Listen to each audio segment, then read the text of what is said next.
My driveway blocked engines idling and gravel scraping, while an SUV sat across it, and the HOA president slammed my morning to a stop.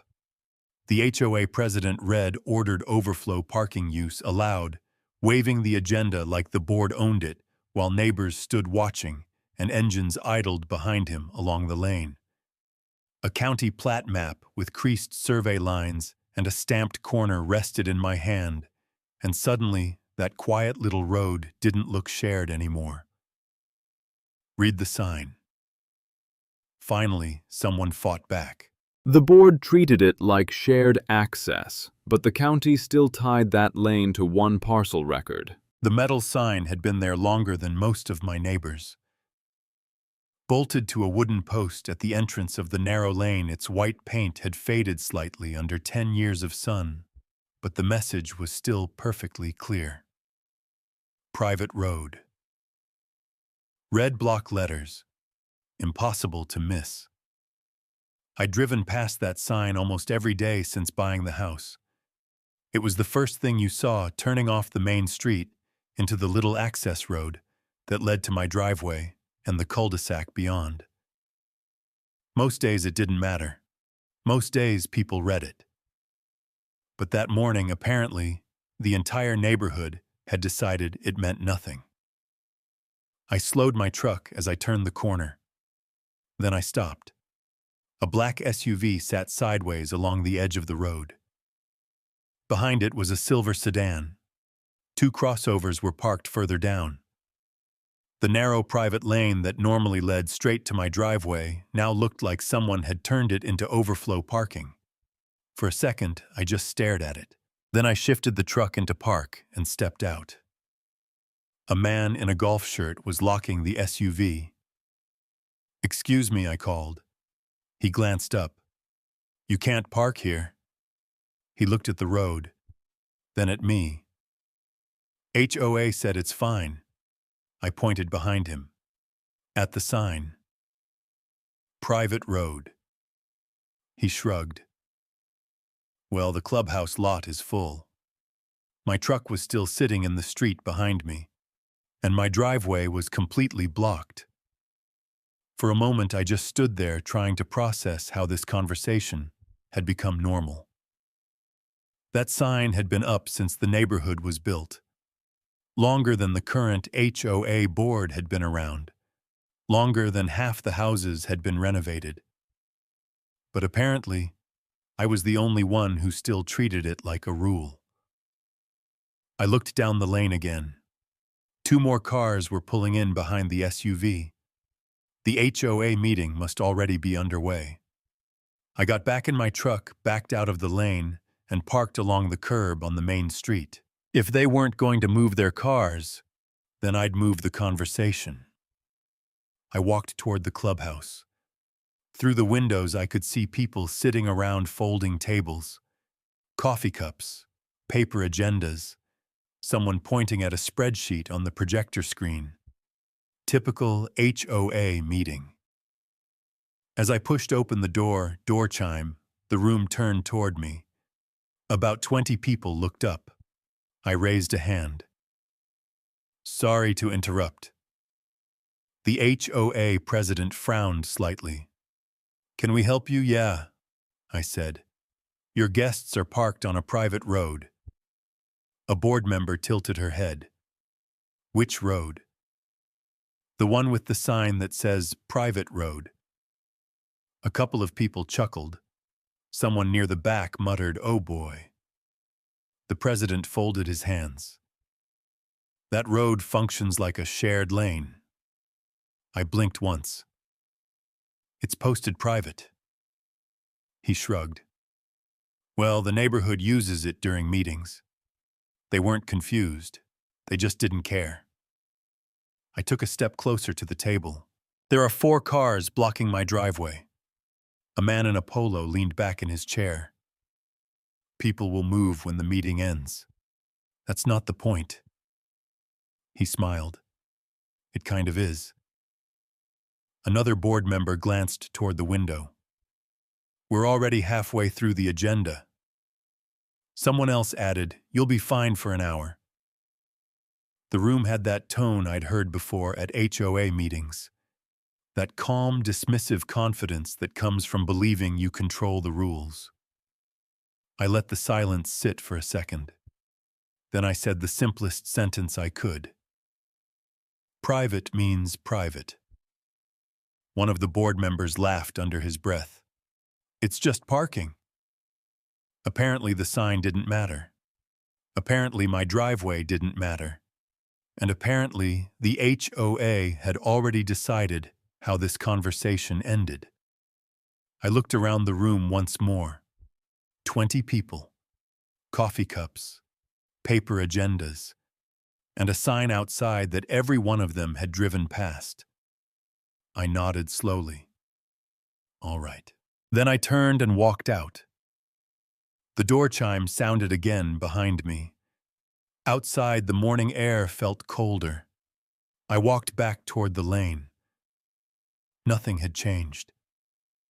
The black SUV was still there. The silver sedan. Now another compact car had pulled in behind them. The private access road looked even more like a parking lot. I stood at the entrance for a moment. The sign was right beside me. Private road. 2 words. Clear as daylight. A sedan rolled slowly down the lane. The driver stopped halfway and parked, right across the mouth of my driveway. That one sealed it, because now it wasn't just inconvenient, it was deliberate. I walked up to the car. The driver stepped out, glancing toward the clubhouse. Hey, I said, you're blocking a driveway. He followed my finger. Oh. Then he shrugged. The HOA meeting's almost over. He locked the car and walked away. I stood there watching him go. The lane was full now, completely, my driveway invisible behind a line of parked cars. For the first time since moving into the neighborhood, I realized something important. This wasn't a misunderstanding. It was a decision. The HOA had already decided the sign didn't apply to them. The quiet part of the story was that the sign had been there for years. The loud part was what was about to happen next. I looked at the post again, ran my hand across the metal. The letters were scratched a little from weather, but they were still readable, still clear, still legal. I took a slow breath. Then I said it out loud to no one. Private means private. Silent beat. I stood there another moment. Then I turned toward the clubhouse parking lot. Because if they weren't going to read the sign, I was going to make sure they remembered it. And as I walked away from the lane, I glanced back one more time. The sedan that had just arrived sat perfectly across my driveway, and it wasn't moving. The next morning, the private road looked even worse. 3 new cars had appeared overnight. A gray pickup, a blue compact, and a white crossover wedged halfway along the lane. They were parked neatly along the curb, almost politely, like they belonged there, like the private road sign at the entrance meant absolutely nothing. I slowed my truck again as I turned the corner. For a second, I just watched the line of vehicles stretching down toward my driveway. My road had officially become a parking lot. I didn't even bother getting out this time. I backed out onto the main street parked along the curb and shut the engine off. Because something had shifted between yesterday and today. Yesterday, it felt like a misunderstanding. Today, it felt like a habit. The HOA hosted gatherings all the time. Committee meetings, budget sessions, landscaping reviews. Half the neighborhood seemed to rotate through that clubhouse every week, and guests always needed parking. Apparently, the easiest solution was to pretend my private access road didn't exist. I stepped out of the truck and looked again at the sign. Private road, 2 words. Still clear, still legal, but clearly ignored. And if the HOA wasn't going to enforce it, I needed to find out who actually could.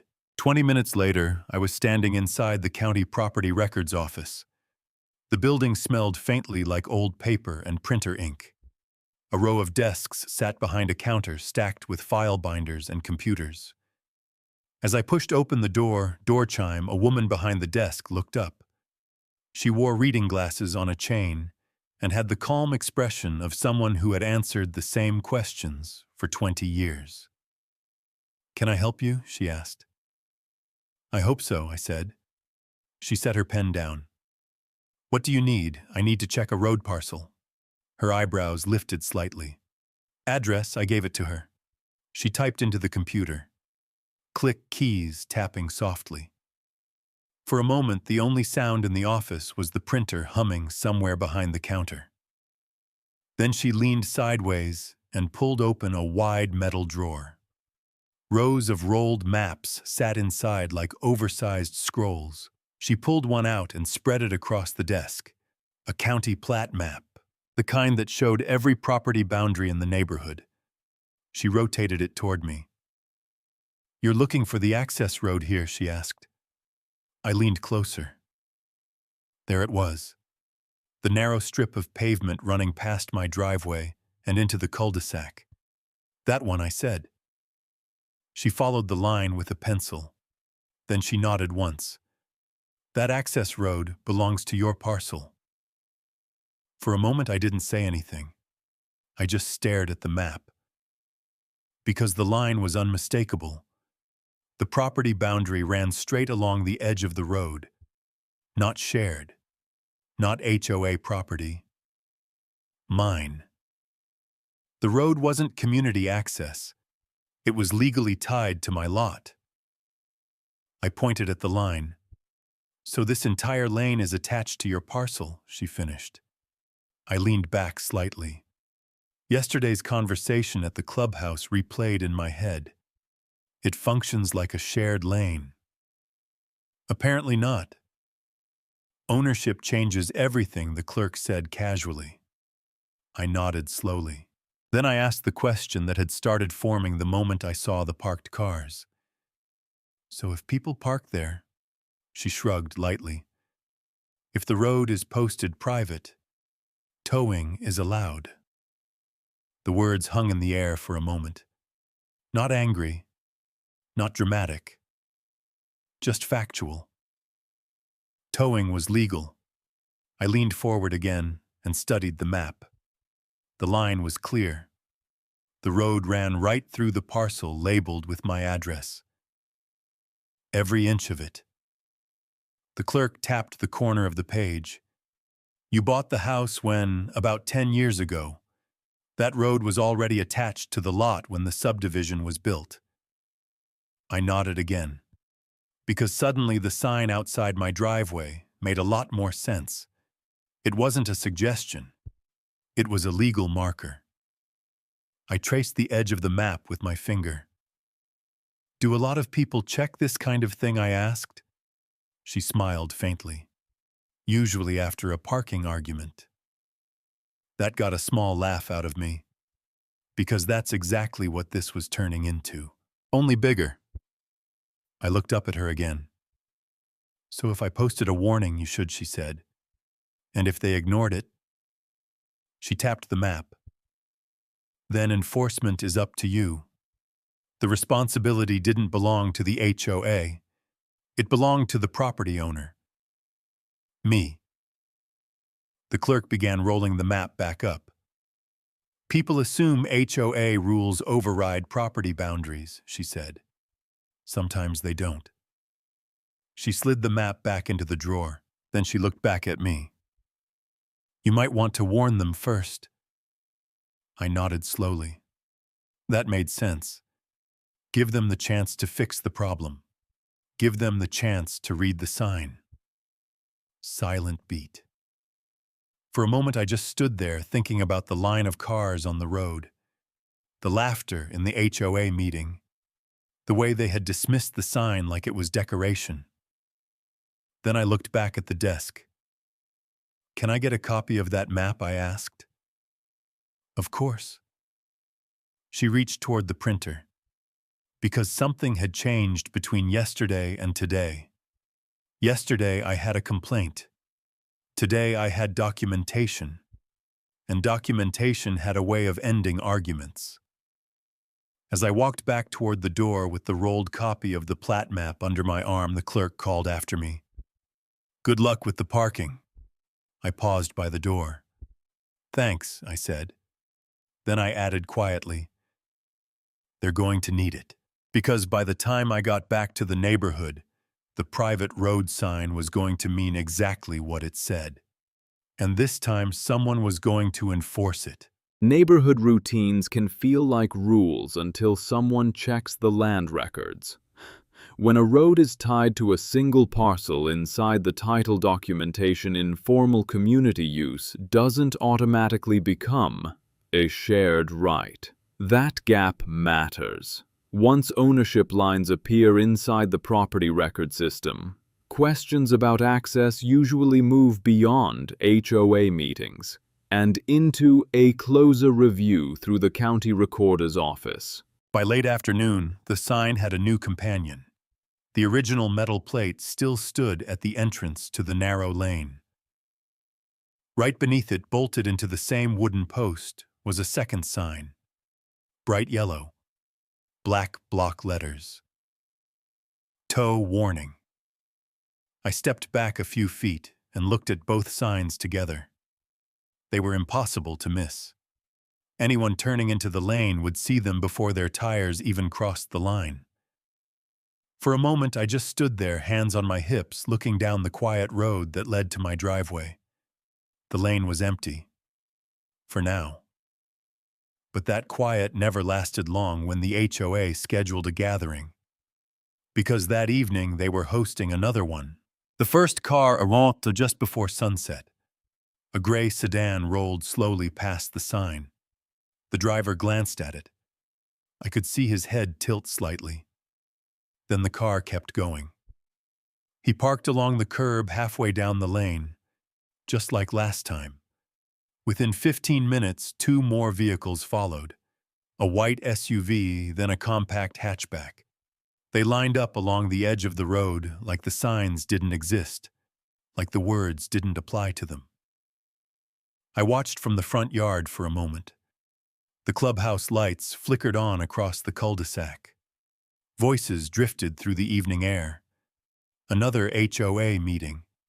Another group of residents gathering inside to talk about landscaping budgets and mailbox paint colors. And outside, my private access road was filling up again. The warning had been posted. But apparently, the HOA board believed it was just decoration. I walked back into the house, grabbed the rolled plat map from the kitchen counter, and headed toward the clubhouse. If they wanted to test the rule, I was ready to explain it. The clubhouse meeting room looked exactly like it had the day before. Same folding tables, same chairs, coffee cups scattered across the agenda papers. As I opened the door chime, the room turned toward me again. A few people recognized me immediately. One of the board members sighed. "You again?" I walked calmly toward the table. I figured we should finish yesterday's conversation. The HOA president leaned back in his chair. What conversation would that be? I placed the rolled map on the table and slowly unrolled it. The paper spread across the surface with a soft rustle. This one. Several board members leaned forward. The county plat map showed the entire neighborhood, every parcel boundary, every lot number, and the narrow strip of road running straight through the property attached to my house. I tapped the line with my finger. This road belongs to my parcel. One of the board members squinted at the map. You're serious, completely. The room grew quieter. I could feel people reading the boundary lines, following the edge of the road, seeing exactly what the county clerk had shown me earlier that morning. I pointed to the entrance. You've probably noticed the sign out there. Another board member nodded slowly. The private road sign, there's another one under it now. A few heads turned. Tow warning. The room went silent. For a few seconds, nobody said anything. Then a man near the back chuckled softly. You wouldn't actually tow residents. I looked around the table, faces watching me carefully now, trying to decide whether this was a bluff, trying to measure how serious I was.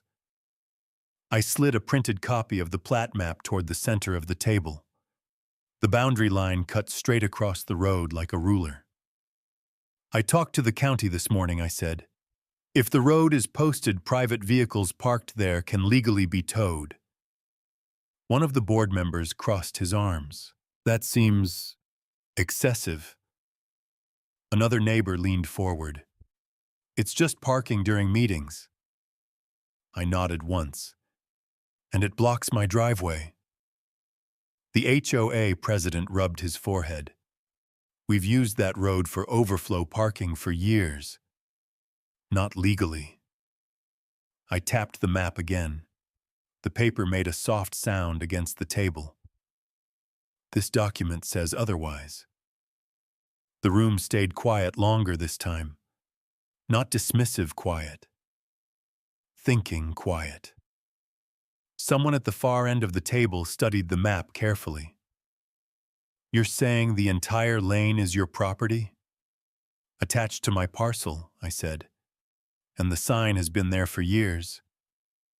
Another neighbor glanced toward the door. You actually posted a tow warning, I did. A few murmurs spread across the room. Some annoyed, some surprised, and a few people simply looked curious, like they were waiting to see who would blink first. The HOA president finally leaned forward.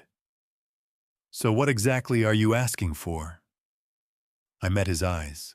Stop parking there. That's all. That's all. A man near the window leaned back in his chair. You're making a big deal out of something small. Maybe. I folded the edge of the map carefully. But small problems have a way of becoming big ones when nobody respects the boundary. Someone else laughed quietly. You still wouldn't tow residents. I let the silence sit for a moment, because that was the question everyone in the room was really asking. Would I actually do it? Would I enforce the sign? Or would I back down the moment someone challenged me? I picked up the map, rolled it slowly, then set a second printed copy on the table in front of them. The boundary line ran across the page like a quiet warning. I looked around the room once more, at the board members, at the neighbors, at the people who had driven past the private road sign dozens of times without ever thinking about it. Then I spoke calmly. Then let's test that theory. The room went still. Nobody laughed this time. By Saturday evening, the lane looked exactly the way I knew it would. Full.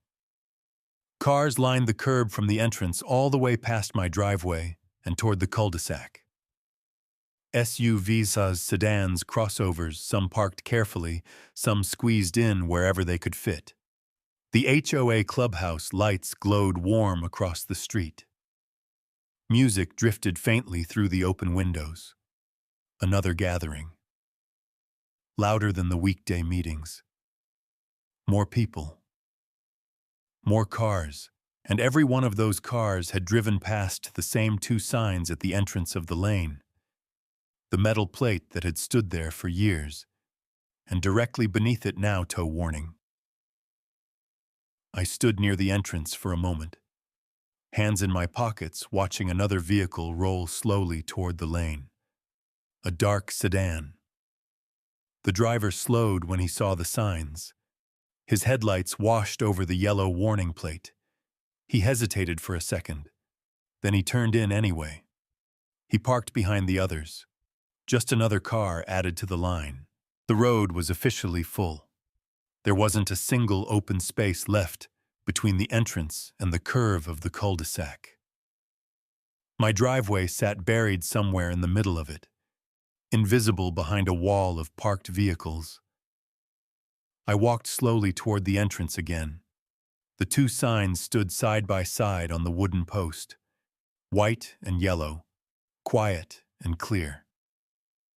For a moment I just looked at them, because everything that happened next depended on those two pieces of metal, the private road sign and the tow warning beneath it. I ran my hand across the edge of the post. The air smelled like grilled food and lawn clippings. Voices floated from the clubhouse patio. Someone laughed. Someone clapped. The HOA gathering sounded like a neighborhood party. Meanwhile, the access road to my house had become their overflow parking lot again. Only this time the rules were different. I reached into my pocket and pulled out my phone. The tow company number was already saved in my contacts. For a moment, I stared at the screen, because once the call happened, there wasn't really a way to undo it. The road behind me held more than a dozen vehicles. Neighbors, guests, people who believed the HOA board had already decided the sign didn't apply to them. I tapped the number. The phone rang twice. Then a voice answered. Towing dispatch. Hi, I said. I need to check something. Go ahead. There's a private access road posted with a tow warning. Vehicles are parked along it. There was a short pause. Then the dispatcher asked the first question. Is the road posted? Yes. Clear signage? Yes.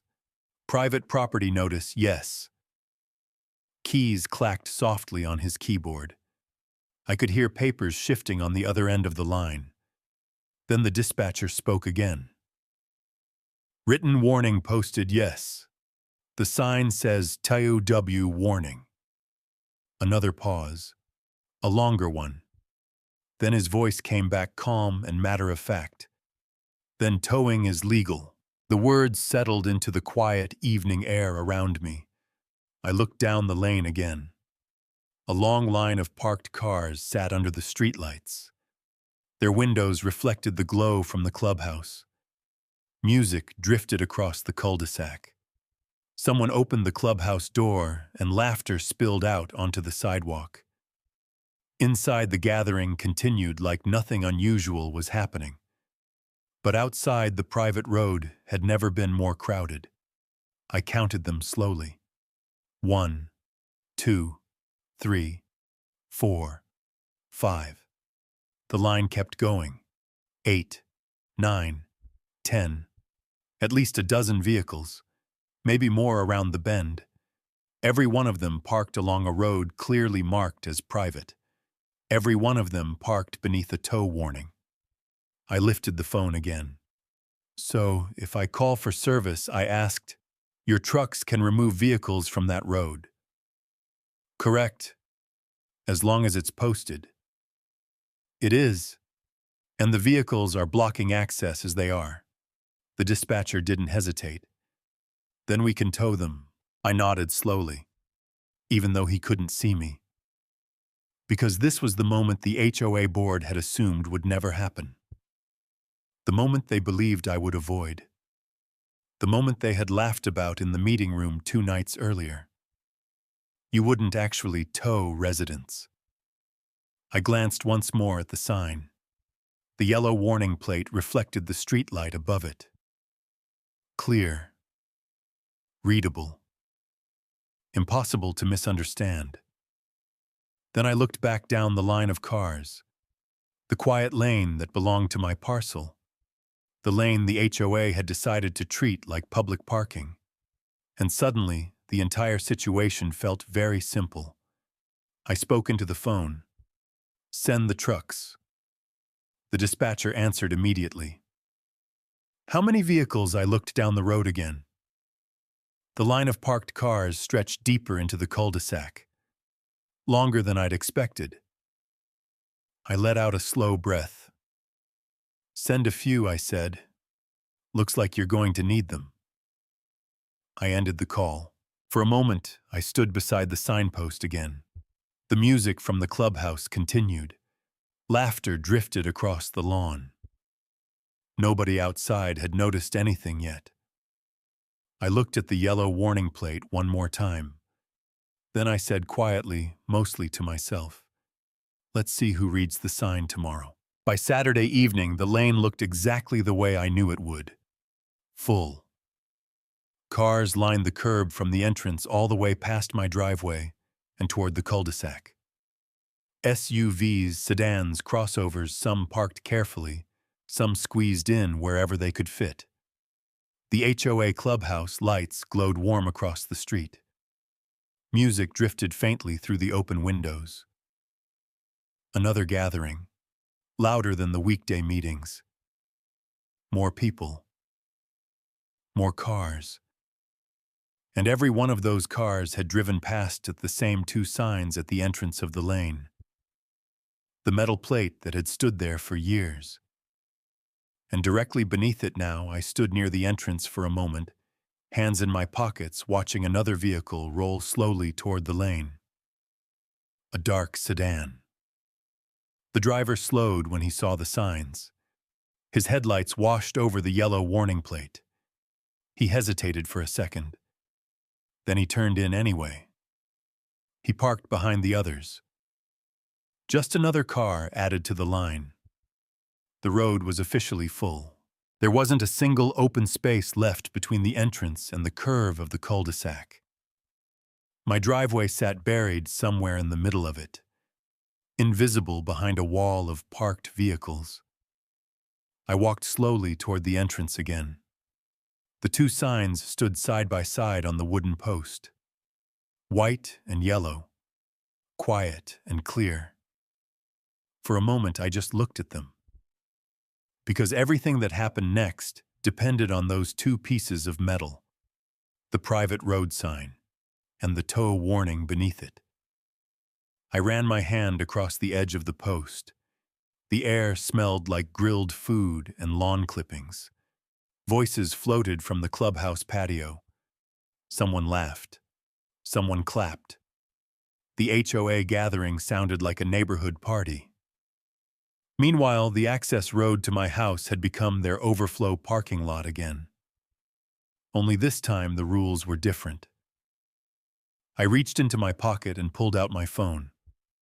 The tow company number was already saved in my contacts. For a moment, I stared at the screen. Because once the call happened, there wasn't really a way to undo it. The road behind me held more than a dozen vehicles. Neighbors, guests, people who believed the HOA board had already decided the sign didn't apply to them. I tapped the number. The phone rang twice. Then a voice answered. Towing dispatch. "Hi," I said. "I need to check something." "Go ahead." "There's a private access road posted with a tow warning. Vehicles are parked along it." There was a short pause. Then the dispatcher asked the first question. "Is the road posted?" "Yes." "Clear signage?" "Yes." "Private property notice?" "Yes." Keys clacked softly on his keyboard. I could hear papers shifting on the other end of the line. Then the dispatcher spoke again. "Written warning posted?" "Yes." "The sign says, tow warning." Another pause. A longer one. Then his voice came back calm and matter-of-fact. "Then towing is legal." The words settled into the quiet evening air around me. I looked down the lane again. A long line of parked cars sat under the streetlights. Their windows reflected the glow from the clubhouse. Music drifted across the cul-de-sac. Someone opened the clubhouse door and laughter spilled out onto the sidewalk. Inside, the gathering continued like nothing unusual was happening. But outside, the private road had never been more crowded. I counted them slowly. 1, 2, 3, 4, 5. The line kept going. 8, 9, 10. At least a dozen vehicles. Maybe more around the bend. Every one of them parked along a road clearly marked as private. Every one of them parked beneath a tow warning. I lifted the phone again. So if I call for service, I asked, "Your trucks can remove vehicles from that road?" "Correct. As long as it's posted." "It is, and the vehicles are blocking access, they are." The dispatcher didn't hesitate. "Then we can tow them." I nodded slowly, even though he couldn't see me, because this was the moment the HOA board had assumed would never happen. The moment they believed I would avoid. The moment they had laughed about in the meeting room 2 nights earlier. You wouldn't actually tow residents. I glanced once more at the sign. The yellow warning plate reflected the streetlight above it. Clear. Readable. Impossible to misunderstand. Then I looked back down the line of cars, the quiet lane that belonged to my parcel, the lane the HOA had decided to treat like public parking. And suddenly, the entire situation felt very simple.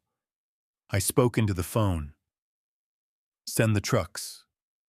The dispatcher answered immediately. How many vehicles? I looked down the road again. The line of parked cars stretched deeper into the cul-de-sac, longer than I'd expected. I let out a slow breath. "Send a few," I said. "Looks like you're going to need them." I ended the call. For a moment, I stood beside the signpost again. The music from the clubhouse continued. Laughter drifted across the lawn. Nobody outside had noticed anything yet. I looked at the yellow warning plate one more time. Then I said quietly, mostly to myself, "Let's see who reads the sign tomorrow." The first sound I heard that morning was mechanical and steady. Beep, beep, beep. I stepped onto the driveway with a cup of coffee still warming my hands. Morning sunlight had barely cleared the rooftops when the tow truck turned slowly into the entrance of the lane. Its yellow lights flashed quietly against the metal signpost. The truck rolled forward at walking speed, tires humming softly on the pavement. The sound of the reverse alarm echoed between the houses. Beep, beep, beep. The road still looked exactly the way it had the night before. Full. Cars lined the curb from the entrance all the way around the bend toward the cul-de-sac. Sedans, SUVs, crossovers. A long row of vehicles parked along a lane that had been clearly marked for years. At the entrance stood the 2 signs, the familiar white metal plate, and beneath it, the newer warning. The tow truck came to a slow stop beside the sign. The driver opened the door and stepped down. He was wearing a faded work jacket and a cap pulled low over his eyes. He paused for a moment beside the post, reading both signs carefully. Then he glanced down the line of cars. He turned toward me where I stood at the edge of the driveway. "Private road?" he asked. "Yep," I said. He nodded once, like someone confirming a simple fact. "Then let's get started." The tow truck engine rumbled quietly as he walked back toward the first vehicle in the line. It was the silver sedan that had been sitting there since the HOA gathering the night before. The car looked ordinary, clean, parked neatly along the curb, exactly the way someone would park if they believed the space belonged to them. The driver bent down beside the front wheel and pulled a steel cable from the back of the truck. The hook scraped lightly against the pavement as he dragged it forward. The metal chain clinked softly as he fed it under the front axle. I took a sip of coffee and watched. For a moment, the entire street was still. No engines running, no voices outside. Just the quiet mechanical sound of the cable sliding into place. The sedan's front end lifted slowly off the pavement. Hydraulics hummed as the tow arm raised the wheels into the air. The car tilted upward, its rear tires still touching the road. Then the driver secured the safety chains with a sharp, metallic snap. Across the street, a door opened. A neighbor stepped outside wearing slippers and holding a phone. He stared at the scene for a second. "What's going on?" he asked. The tow driver didn't look up. He simply pointed one thumb toward the signpost at the entrance. "Sign says private." The neighbor followed the direction of his hand. His eyes moved from the white sign to the yellow one beneath it. The message was impossible to miss. He looked back at the car now hanging from the tow arm. "Well, he muttered. The driver climbed back into the truck and adjusted the controls. The hydraulic arm lifted a few more inches. The sedan rose completely clear of the ground. For a moment, the street felt strangely quiet, like everyone inside the nearby houses was suddenly paying attention without stepping outside tuet. The first car was officially leaving the road. The truck rolled forward slowly, carrying the silver sedan with it. Its tires turned slightly as the vehicle moved down the lane. The neighbor in slippers stepped aside to let it pass. "Guess they should have read the sign," he said under his breath. The driver gave a small shrug through the open window. "Signs exist for a reason." The tow truck continued toward the main street. Within a minute, it disappeared around the corner. For a moment, the lane looked different. Not empty, but changed. One space had opened in the line of parked cars, a quiet gap between vehicles where the sedan had been. I leaned against the mailbox beside my driveway and took another sip of coffee. The morning air felt calm, almost ordinary. But the sound of another engine approached from the end of the street. A second tow truck turned into the lane. Its lights flashed across the houses as it rolled forward. The driver inside slowed beside the entrance sign just like the first one had. He leaned slightly out the window to read it. Then the yellow warning beneath it. He nodded once to himself and continued forward. The second truck stopped beside a black SUV parked 3 cars down the line. The driver stepped out and walked around the vehicle. He looked toward me briefly. "You the owner, yeah?" He pointed toward the signs. Same situation. Same situation."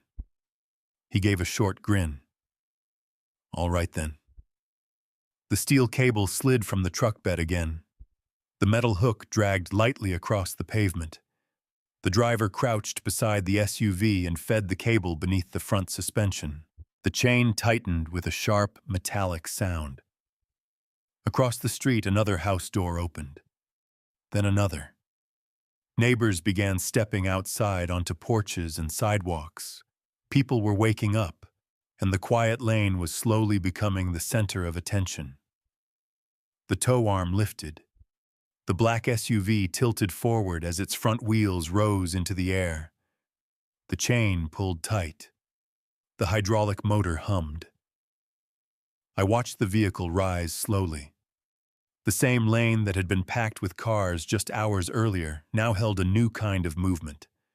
One vehicle after another preparing to leave. The SUV hung securely from the tow arm, and behind it a long row of parked cars waited their turn. The third tow truck had just finished securing its load when the clubhouse door slammed open. The HOA president burst outside. He hurried down the sidewalk toward the road, jacket half-buttoned, eyes wide as he took in the scene unfolding in front of him. Another car was already halfway onto a tow arm. Steel cables pulled tight, hydraulics humming. Residents stood along their porches and sidewalks now watching the operation like a quiet morning spectacle. The president stopped in the middle of the lane. "You can't do this." His voice echoed across the cul-de-sac. The tow supervisor didn't even pause. He glanced at the lifted vehicle, adjusted a control lever, and let the truck's arm settle into position. The car rose another few inches. The president stepped forward again, pointing at the truck. "I said you can't tow residents' cars." I took a slow sip of coffee and walked a few steps closer. They're parked on a private road. That road has always been used for meetings.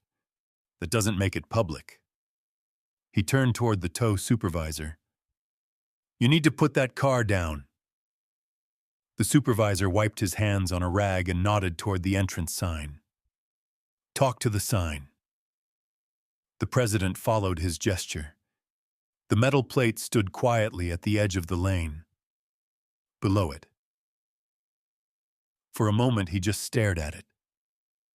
Then the sound of another engine drifted into the street. A patrol vehicle rolled slowly around the corner and stopped near the entrance of the road. Its tires crunched lightly over the pavement. A county deputy stepped out. The morning sun caught the badge on his chest as he walked toward the group. People along the sidewalks shifted slightly. Neighbors leaned forward. Phones lifted quietly to record. The deputy stopped beside the entrance post. His eyes moved from the road to the parked vehicles still waiting in line, then to the signs. He read them carefully.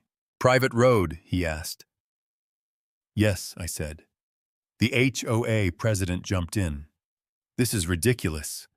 He's towing residents from a neighborhood lane. The deputy looked at him calmly. Then he looked back down the road. More cars still sat along the curb. Tow trucks idled beside them. Steel cables hung ready. The deputy stepped closer to the tow supervisor. You running this job? Yes, sir. The supervisor reached into his clipboard and pulled out a sheet of paper. Tow authorization. Posted warning documentation. He handed it over. The deputy scanned the page quickly.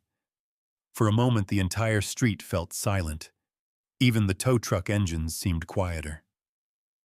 The HOA president folded his arms. This is harassment, he muttered. The deputy finished reading and handed the paper back. Then he looked at the entrance sign again. If the road is private, he said calmly, towing stands.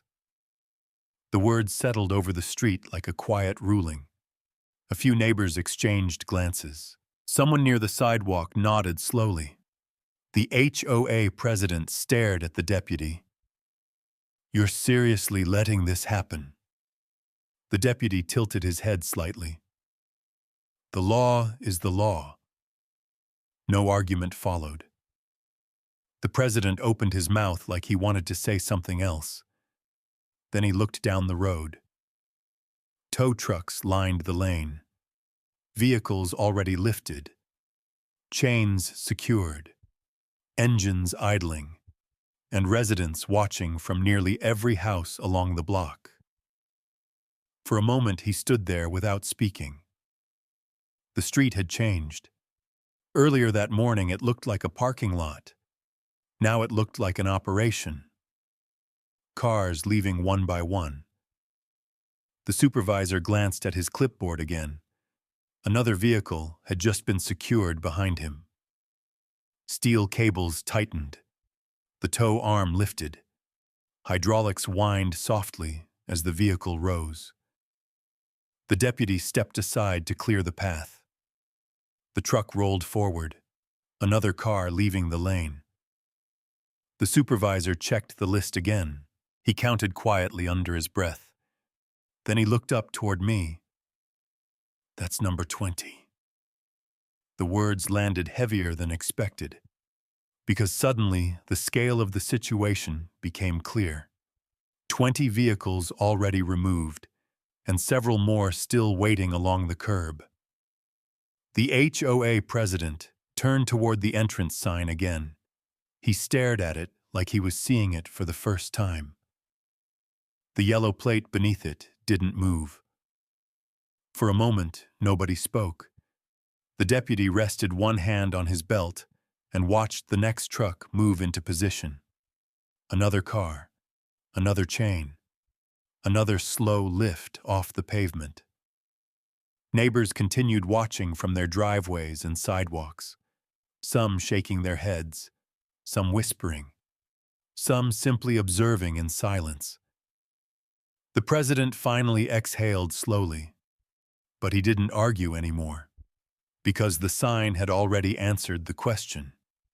And now the street was reading it. The tow trucks kept working, one after another. Steel cables slid across the pavement. Hydraulic arms lifted slowly. Chains snapped tight with short, metallic clicks. The lane had turned into a quiet assembly line. Another sedan lifted.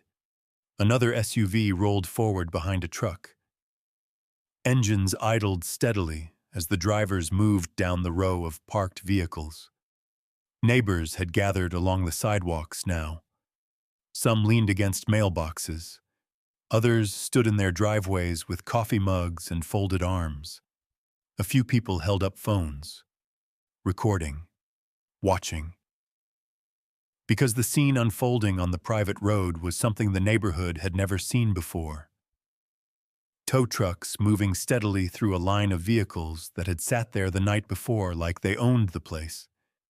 The sign at the entrance didn't look any different, but suddenly everyone was reading it. Private road, and beneath it, tow warning. Another tow truck rolled past me carrying a blue crossover. The driver slowed slightly as he passed. "Busy morning," he said. "Seems that way," I replied. He nodded toward the road. "Should have read the sign." The truck continued toward the main street. The line of vehicles on the private lane was getting shorter now. Tow drivers moved with practiced efficiency. One secured a cable. Another checked a clipboard. Another adjusted the tow arm as the vehicle lifted slowly off the pavement. Across the street, two neighbors whispered to each other. One of them shook his head. "I didn't think he'd actually do it." The other replied quietly, "Well, the sign did say tow warning." A few more residents stepped outside their homes. The street had turned into a quiet audience. Nobody was shouting now. Nobody was arguing. The HOA president had retreated toward the clubhouse earlier, standing near the doorway with his arms crossed. He watched the trucks work without saying anything, because the operation had become something larger than a disagreement. It had become proof. Proof that the sign meant something. Another car lifted. The tow arm raised it slowly. Chains tightened. The truck rolled forward. The road looked different every few minutes. Spaces appearing where vehicles had been. Sunlight touching pavement that had been covered by parked cars just hours earlier. I leaned lightly against the mailbox and watched the drivers move through the final vehicles. The supervisor walked down the line with his clipboard. He counted quietly as another tow truck hooked the next car. 24, he said. Another vehicle lifted. 25. Neighbors murmured softly along the sidewalk. Someone near the corner shook his head and laughed. Guess the HOA meeting parking situation just changed, because the last few cars were now waiting near the bend in the lane. The trucks moved toward them. Another chain slid into place. Hydraulics hummed. The vehicle lifted. The supervisor checked the clipboard again. 26. Only one car remained. A black sedan sitting quietly along the curb near the entrance. It had been there since early morning. The driver approached it slowly, cable dragging behind him. The metal hook scraped lightly against the pavement. A few neighbors stepped closer to watch. Phones still raised, recording the final moment.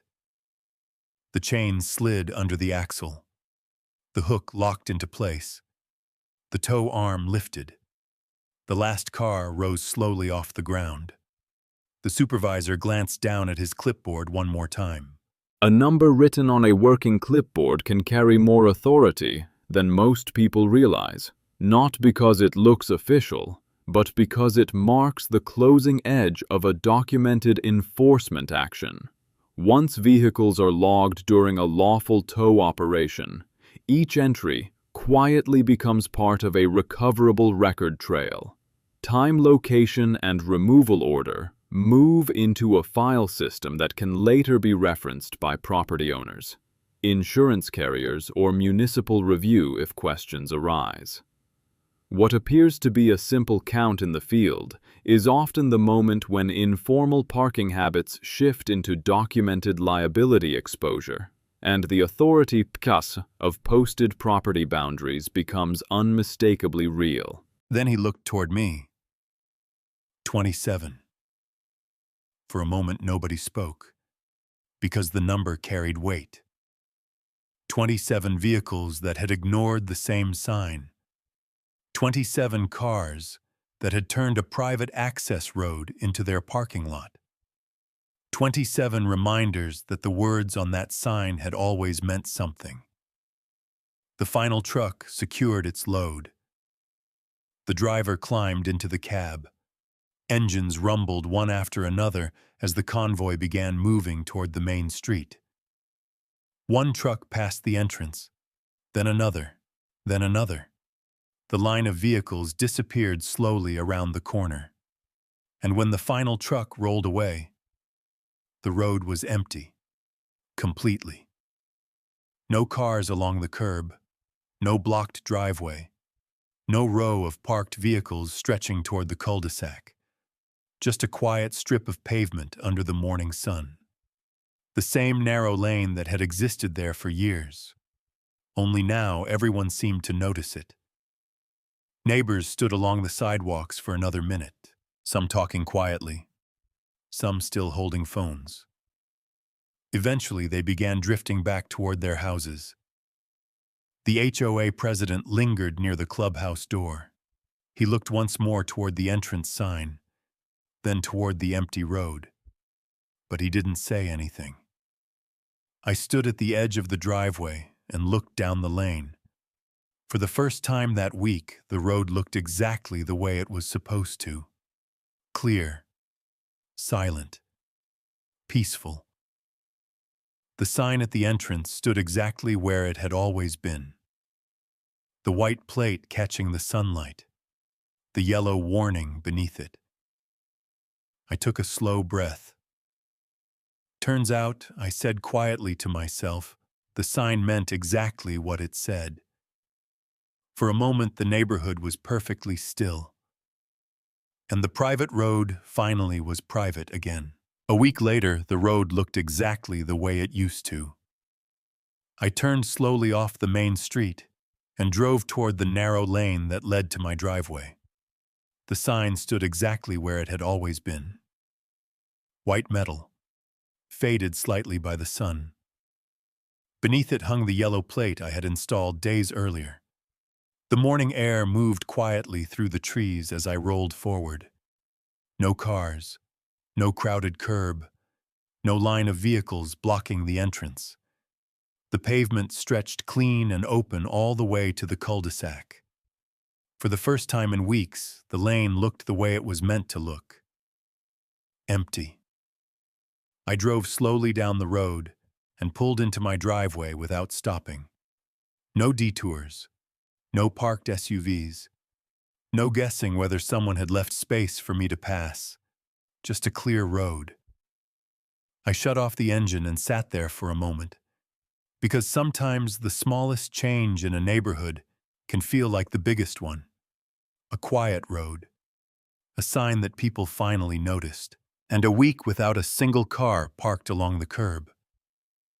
Across the cul-de-sac, the clubhouse lights flickered on.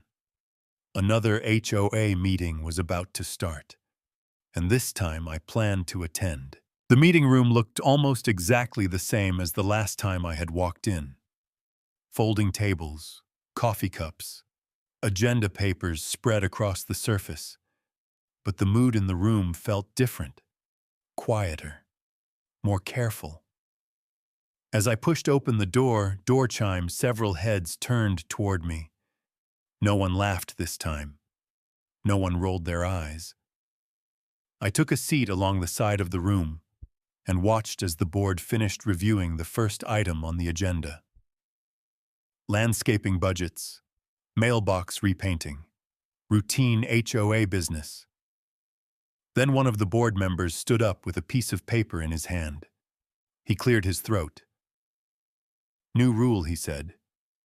The room grew quiet. Private roads must remain clear. He looked around the table as he continued reading. No parking permitted on any access road posted as private property.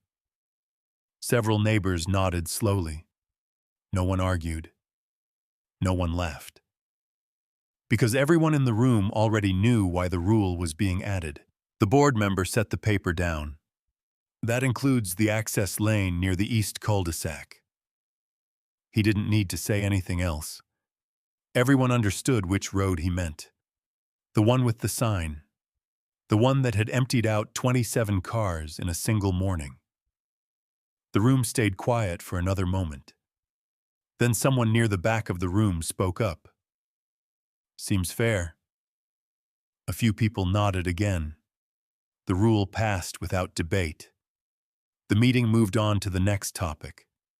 But the HOA president hadn't looked away from me. Eventually, he leaned forward slightly. His voice wasn't loud, but everyone nearby heard it. We should have listened. The words hung in the room for a moment. Not angry. Not defensive. Just honest. I glanced toward the window beside the meeting table. Outside, the narrow road stretched quietly through the neighborhood. The entrance sign stood visible from where we sat. White metal catching the evening light. The same sign that had been ignored for years. The same sign that had ended an argument the moment people finally paid attention to it. I pointed gently toward the window. The president followed my gaze. A few neighbors turned to look as well. The road outside was completely clear. No parked cars, no crowd. Just open pavement leading into the quiet cul-de-sac. For a moment the room stayed silent. Then someone near the front chuckled softly. Another neighbor leaned back in his chair. Guess the sign finally worked. I smiled a little, because the truth was simpler than anyone expected. Sometimes justice, I said quietly, is just reading the sign. The room relaxed after that. Conversation shifted back to ordinary business. Budget lines, committee schedules, the quiet rhythm of a neighborhood returning to normal. When the meeting ended, people filed out into the cool evening air. I stepped outside last. The breeze moved softly through the trees along the sidewalk. The narrow road lay calm beneath the streetlights. No cars along the curb. No blocked driveway. Just the same lane that had been there for years. The sign stood beside the entrance, white metal reflecting the glow from the street lamp. The yellow warning beneath it fluttered slightly in the breeze.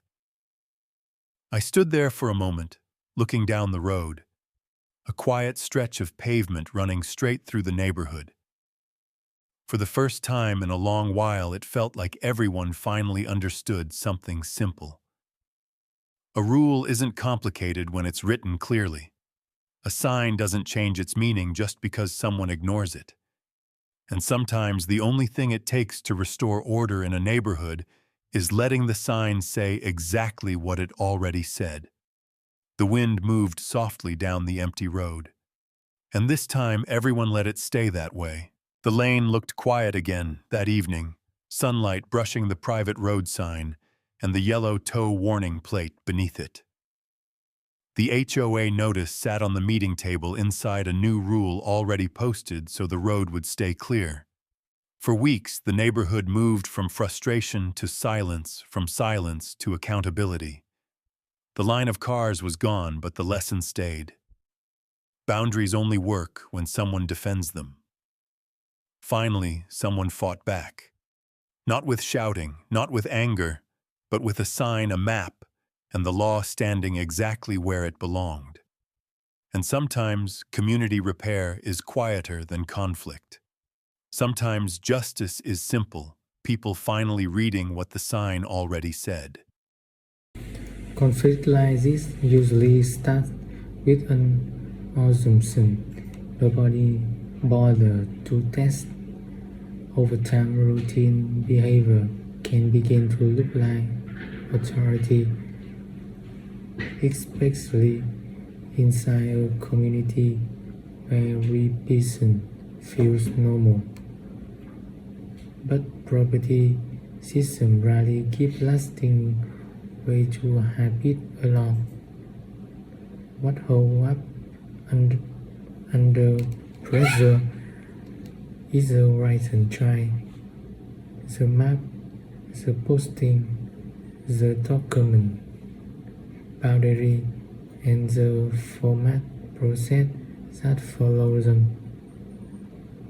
When those pieces finally align, informal control loss is covered, and the real leak shift to people who keep acting as if custom were enough.